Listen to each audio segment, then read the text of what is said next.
안녕하세요. 세상을 이롭게 하는 일에 관심 많은 승무원쌤 김용수입니다. 요즘 민주당 국회의원 비례대표입니다. 신현영 의사 출신 비례대표 국회의원이죠. 이 사람의 갑질로 세상이 떠들썩합니다. 근데 이 사람은 제 스스로 자기 발등을 찍고 어디에 틀어박혀서 꼼짝하지 않고 낯짝을 보이지 않고 있습니다. 왜 이 신현영 씨의 문제가 크냐? 이 신현영 씨는 요 한 사건이지만 이 신현영이 국회의원으로 할 수 있는 갑질을 몽땅 다한 갑질 종합편입니다.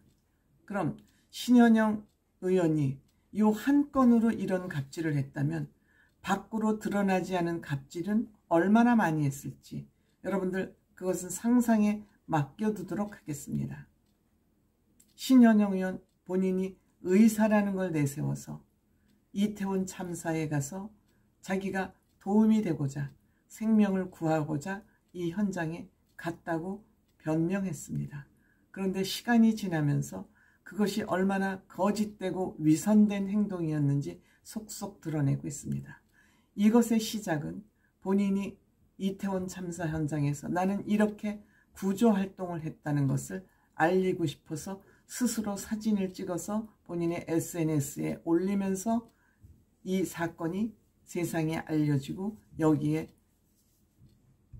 추적이 들어가면서 이 사람의 갑질이 낱낱이 세상에 드러난 것입니다. 왜 이런 갑질을 했을까요?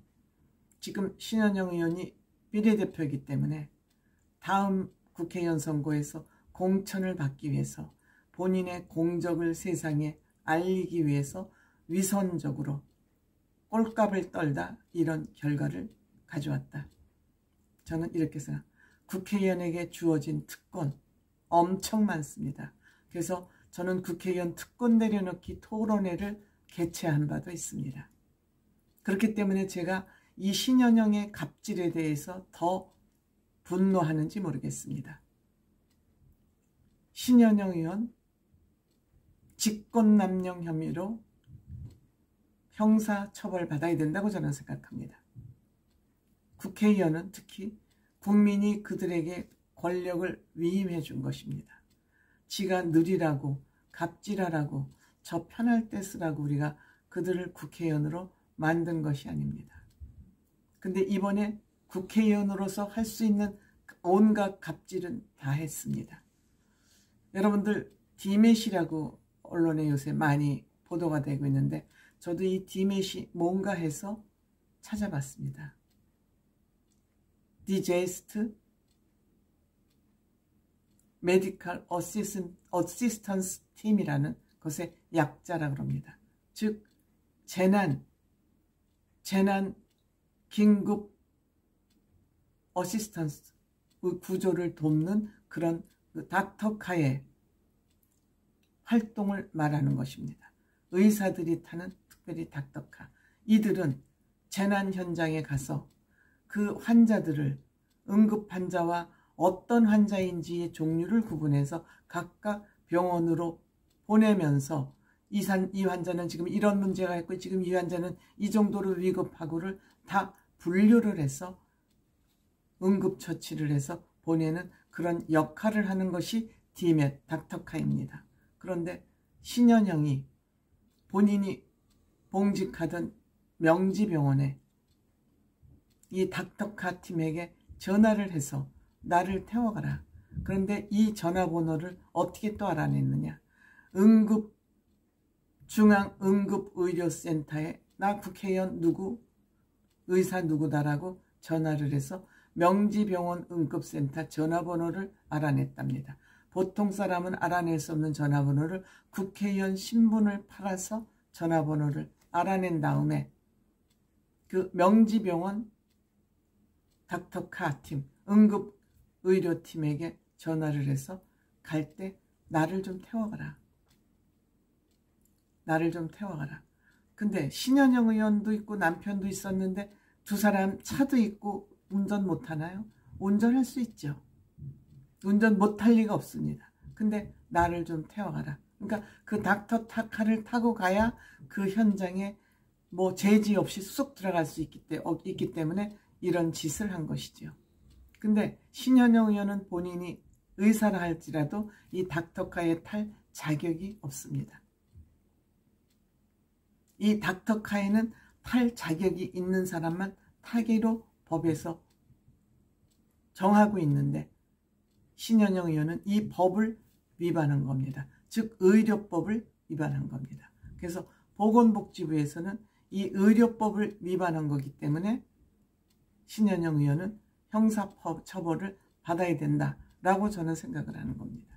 직권남용이 또 여기 하나 더 얹어질 수 있습니다. 국회의원이라는 신분을 이용해서 이런 행위를 했기 때문에 직권남용, 의료법 위반 이런 것이 신현영 의원에게 다 적용될 수 있다. 이뿐만이 아닙니다. 현장에 도착해서 본인 15분 동안 사진 찍고 남편은 사진사로서 대동하고 간 겁니다. 뭐 치과 의사가 돼서 현장에 도움을 주기 위해서 갔다 그러는데 그런 재난 현장에서는 그렇게 치과가 응급비 필요할 만큼 그러한 환자는 많지 않다 그럽니다. 그리고 남편도 특히 닥터카에 탈 자격이 안 되죠. 남편도 함께 의료법을 위반한 것입니다.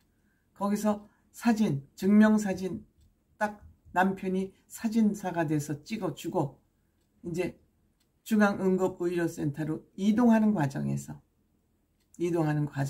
또 보건복지부 장관 차를 타고 이동했습니다. 보건복지부는 신현영 의원이 보건복지위원회 위원이니까 피감사기관입니다. 그러니까 보건복지부 장관이 신 의원을 태워달라고 그러는데 안 태워줄 수 없죠. 모셔야 되겠죠. 그러기 위해서 차관이 이 차를 타고 같이 이동을 해야 되는데 그 차를 타지 못했답니다. 그리고 중앙응급의료센터에 가서 잠깐 형식적인 볼일 받겠죠. 그리고 집으로 돌아가는 길에는 또 보건복지부 국장급이 운전기사로 운전을 해서 집에 모셔다 드렸답니다. 여러분들 이러한 일련의 과정을 보고 갑질을 몇 번 했다고 생각하세요? 국회의원이라는 신분을 이용해서 전화번호를 알아내는 거 국회의원 신분 팔았습니다. 갑질했죠. 닥터카에 탈 수 없는데 닥터카에 탔습니다. 특권을 이용해서. 이것도 갑질이죠. 그리고 그 닥터카에 타는 것까지는 좋은데 집 코앞에까지 그 차를 오게 해서 구조를 하는데 시간이 늦었습니다. 본인이 골든타임이 4분이라고 그랬는데 무려 20분 이상 늦게 현장에 도착하니까 그 현장은 다 파장 상태였습니다. 이미 다 긴급 상태는 끝나서 마무리 단계에 있는 겁니다. 그러니까 거기에서 또 뭔가 하는 척을 해야 되니까 응급의료센터로 가는데 장관차를 또 인터셉트해서 탔습니다. 거기서 집으로 돌아가는데 또 보건복지부 장관 국장급이 운전해서 집으로 돌아갔습니다. 적어도 대여섯 가지의 갑질을 여기서 한 것입니다. 갑질 종합편입니다. 신현영 의원 그리고 지금 그 다음 날은 이런저런 방송에 나와서 변명 거짓말을 해대더니 이렇게 본인이 한 행적 갑질이 적나라하게 드러나자 지금은 꿀먹은 버물이 골방에 숨었습니다.